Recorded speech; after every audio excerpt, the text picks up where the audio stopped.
Hello, Acolytes. Welcome back to After Plague. I am so excited to see you again. Happy New Year.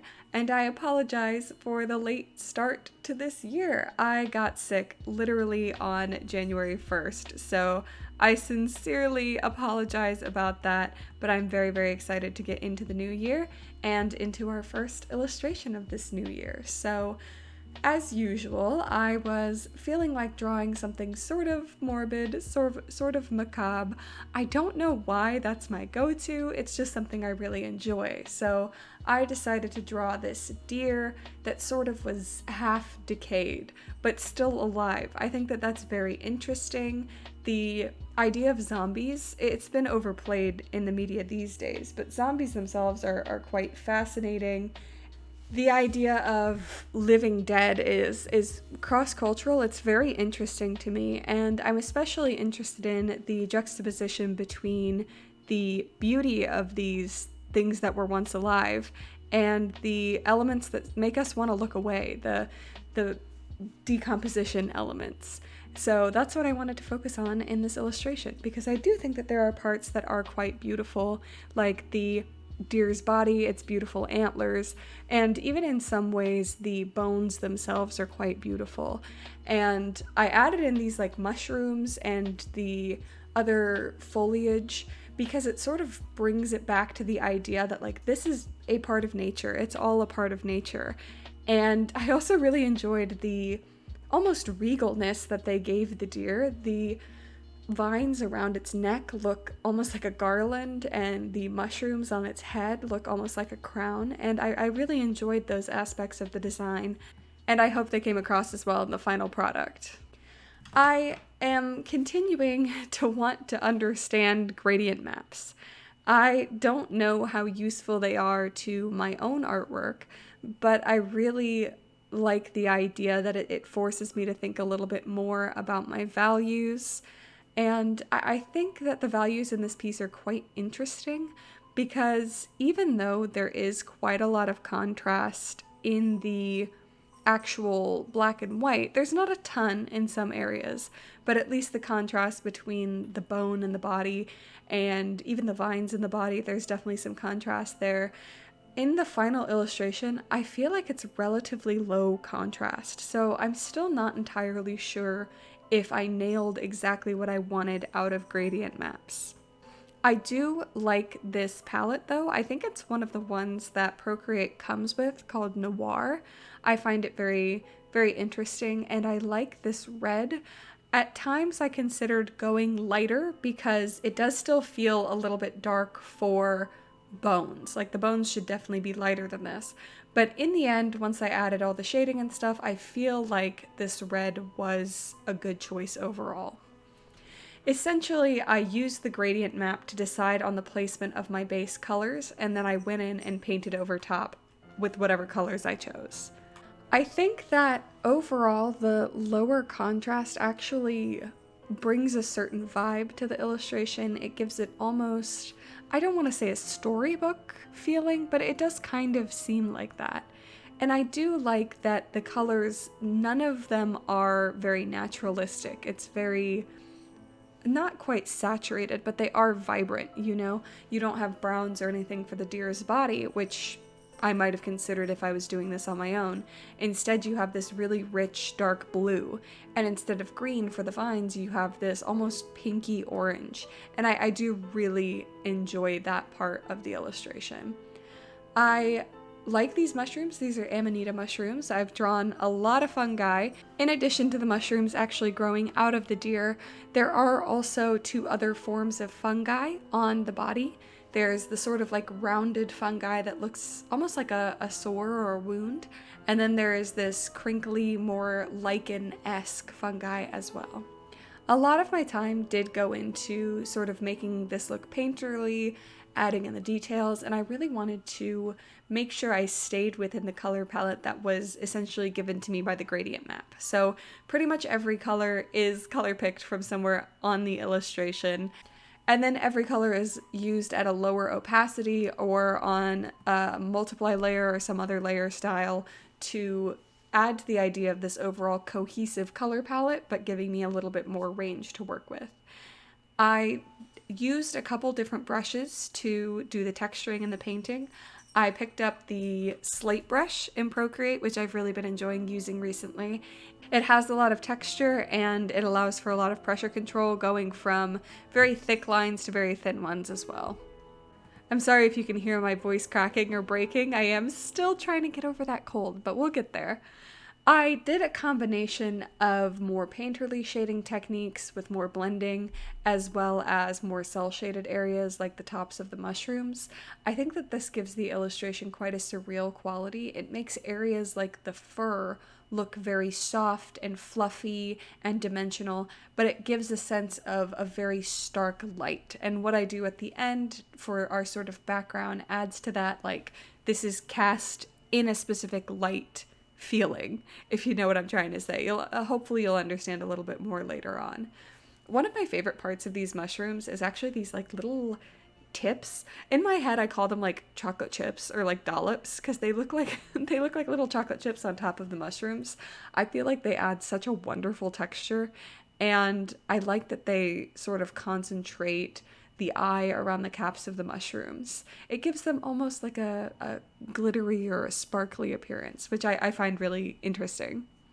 At times, it did feel a little bit too dark for me to add a lot of detail, and so a lot of the way that I was adding detail was by adding highlights and not necessarily by adding more shadowy areas, because I feel like a lot of the areas that we're looking at, these are the shadows.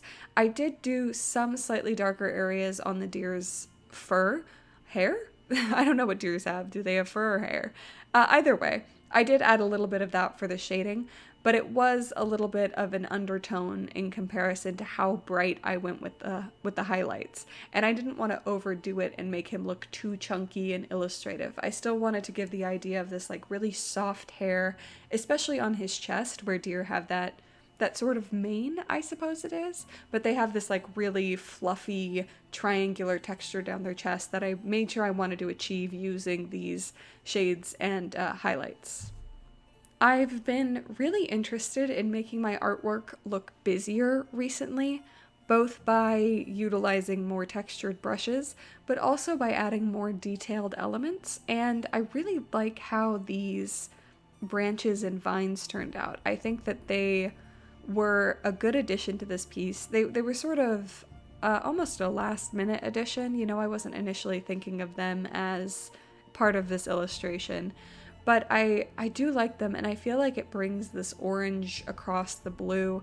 It's just a really interesting color palette because those two are complementary colors, and so it definitely gives this very complementary, very interesting color vibe to the whole illustration that I'm quite happy with. I'm quite pleased with.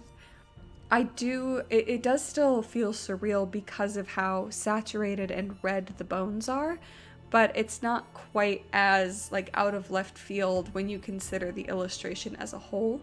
And it is colors that they are colors that I would never have selected for myself on my own.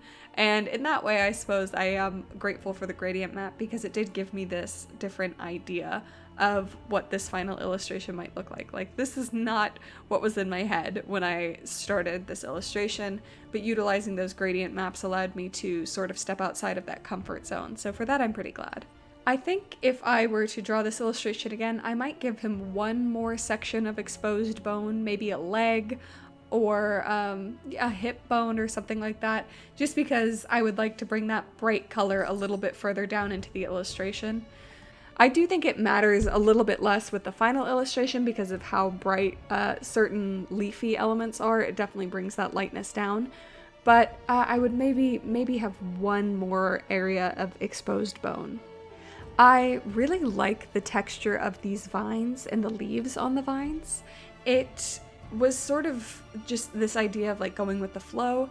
I hesitate a lot of times to do this amount of detail in pieces, especially pieces involving flowers or leaves or nature elements or anything like that, because I struggle not to draw every single leaf.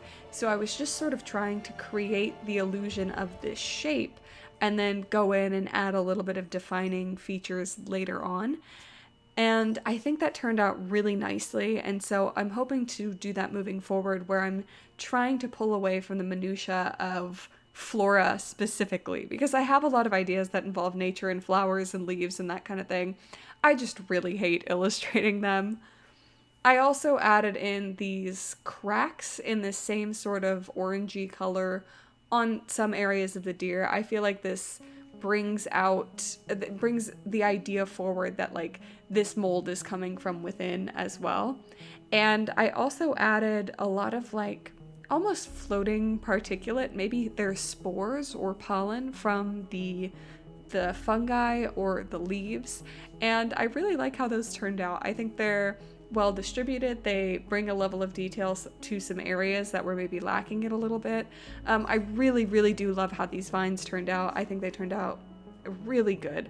And one of my favorite things to add onto vines like this is like little curly twigs coming off of them. I think that's really fun. I decided to add some splatter with these like splatter brushes that I use. They're not necessarily meant to be blood. It's sort of just whatever liquids or putrefaction really that would be coming off of this deer.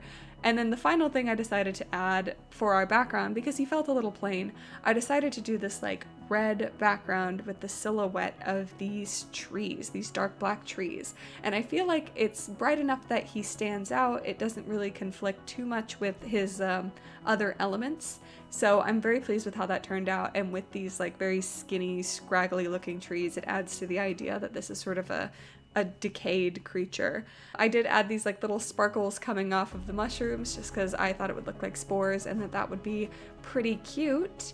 And with that, I am done with this illustration. So happy 2024. Hopefully you're going to be seeing a lot of me this year. I may or may not put this illustration up in my shop, afterplagueart.myshopify.com. Just because I am restructuring my shop a little bit this year, so you may or may not see this one there. Let me know if you want to see it. If you would make a purchase, I will add it to my shop. What you can buy in my shop is my book, Corruption. It's a collection of short horror stories accompanied by illustrations. It's a big long book. It's 330 something pages. I really hope you go check it out, and I would love to send you a copy. Thank you again so much for watching. If you like this video, please leave a like. And if you want to see more from me, please subscribe. I will be here every Saturday and maybe a few more bonus videos. You never know. Follow me on all my other social media. I am After Plague pretty much everywhere. TikTok, Instagram, Pinterest, Twitch, and I'm After_Plague on Twitter. Thank you again so much for watching, and I hope you survive this post-plague world.